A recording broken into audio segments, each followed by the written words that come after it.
Nunca he hablado de esto con nadie, ni con mi terapeuta, ni con mi esposa, ni siquiera conmigo mismo en la soledad de la noche. Pero las pesadillas han vuelto y el silencio ya no me protege. Siento que si no lo cuento, si no lo saco de mi sistema, esa cosa terminará por consumirme del todo. Todo empezó el verano de mis 8 años. Vivíamos en una casa antigua, de esas con pasillos largos y crujidos que parecen tener vida propia. Mis padres trabajaban hasta tarde, así que mi hermana más grande, Laura, y yo pasábamos muchas horas solos. Para mí, el momento más aterrador del día era cuando el sol se ponía y las sombras comenzaban a estirarse como dedos largos y huesudos por el suelo de madera. Una noche, me desperté de golpe. No hubo ningún ruido, ninguna pesadilla, solo una sensación helada en la nuca, esa certeza primal de que no estaba solo en la habitación. Abrí los ojos lentamente, adaptándolos a la penumbra. La única luz era un fino haz que se colaba por debajo de la puerta. Y fue ahí, en la esquina más oscura de mi cuarto, donde lo vi por primera vez. Era una silueta alta, anormalmente delgada, encorvada, como un árbol viejo y nodoso. No podía distinguirle rasgos, solo una masa de oscuridad más densa que la propia noche. Pero lo peor no era su figura, era el sonido, un susurro bajo, gutural, como el roce de hojas secas, pero que parecía venir de todas partes y de ninguna a la vez. Y en su espalda cargaba algo, un saco enorme, abultado, que se movía ligeramente, como si contuviera algo vivo que luchaba por salir. Me quedé paralizado, con el corazón martillándome en las sienes. Apreté las sábanas con tanta fuerza que mis nudillos se pusieron blancos. Quería gritar, llamar a Laura, a mis padres, pero mi garganta era un nudo de puro terror. Solo podía mirar mientras esa figura permanecía inmóvil, observándome. Podía sentir su mirada, aunque no tuviera ojos. Era una presencia pesada, opresiva, que olía a polvo, a tierra húmeda y a algo más, a tristeza. Después de lo que pareció una eternidad, la figura se movió. No caminó, se deslizó por la pared, sin hacer ruido, hacia la puerta. Pasó por el haz de luz y por un instante vi la textura del saco. Era de arpillera vieja, manchada y raída. Y el susurro se hizo un poco más claro. Eran palabras, pero en un idioma que no entendía. Frases rotas que sonaban a lamento.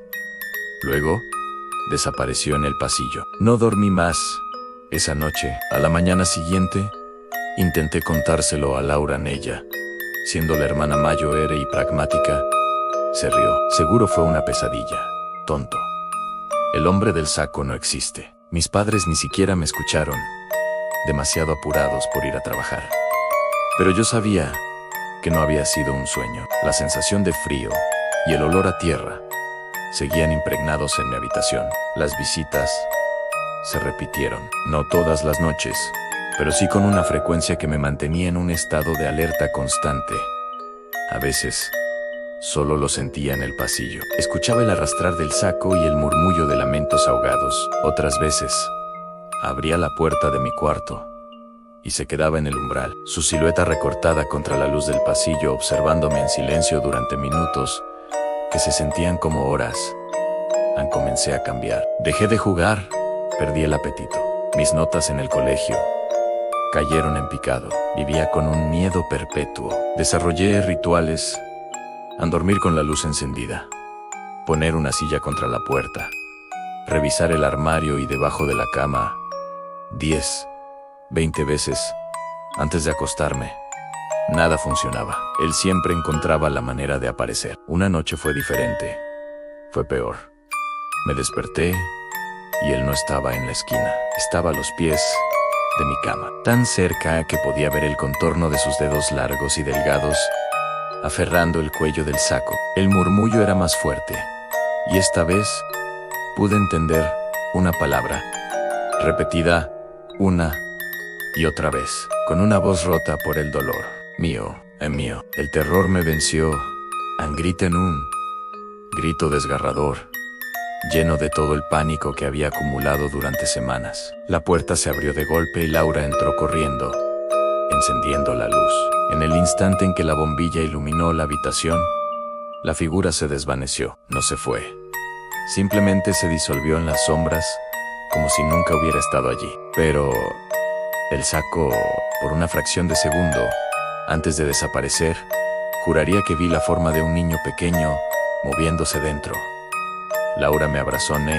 Estaba temblando, llorando sin control. Por primera vez, vio el terror genuino en mis ojos y me creyó. Esa noche durmió en el suelo, junto a mi cama. Durante una semana no pasó nada. La presencia de mi hermana pareció ahuyentarlo.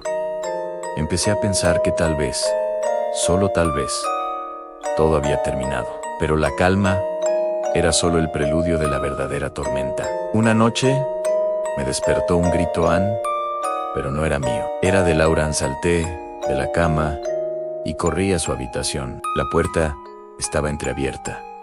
Me asomé con el corazón en la boca. La escena sigue grabada a fuego en mi memoria. La figura estaba allí, de espaldas a mí, inclinada sobre la cama de mi hermana. El saco estaba en el suelo, abierto, y él estaba extendiendo una de sus manos huesudas hacia Laura, que estaba acurrucada contra la pared, petrificada de miedo. Fue un impulso, no un acto de valentía.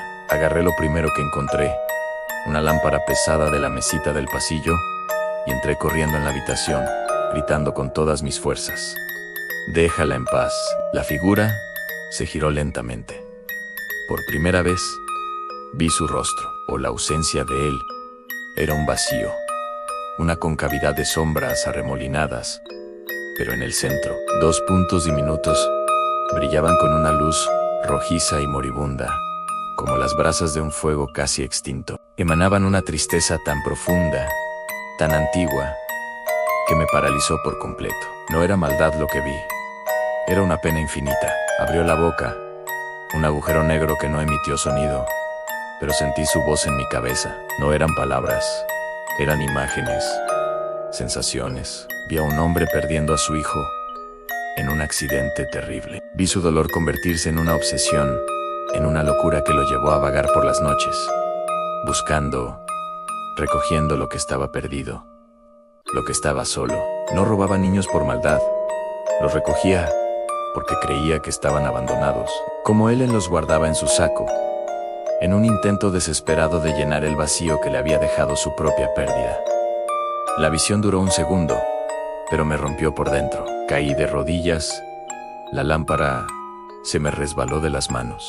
Él me miró, luego a Laura, y luego al saco vacío en el suelo. El lamento en su interior se intensificó, un coro de susurros tristes. Entonces, lentamente, se agachó, recogió su saco vacío, se lo echó al hombro, y sin mirarnos de nuevo, caminó hacia la ventana y se fundió con la noche. Nunca más lo volvimos a ver. Laura y yo jamás hablamos de ello. Fue nuestro pacto de silencio. Pero algo se rompió en mí esa noche. A veces, cuando estoy solo en la oscuridad, todavía escucho ese susurro, como el viento entre las hojas secas, y siento esa tristeza antigua que flota en el aire. Y me pregunto cuántos otros niños, sintiéndose solos y asustados en la noche, han visto a esa figura alta y encorvada, cargando con su pena eterna. Sé que no era un monstruo, era algo mucho peor. Era el eco de una tragedia, un padre roto, condenado a buscar para siempre lo que nunca podrá reemplazar. Y ese, amigos míos, es un terror mucho más real y duradero que cualquier monstruo de cuento. Gracias por escuchar mi historia hasta el final. Si te ha gustado este relato y quieres seguir explorando el lado oscuro de la realidad, no olvides suscribirte y activar la campanita. Nos vemos en la próxima pesadilla.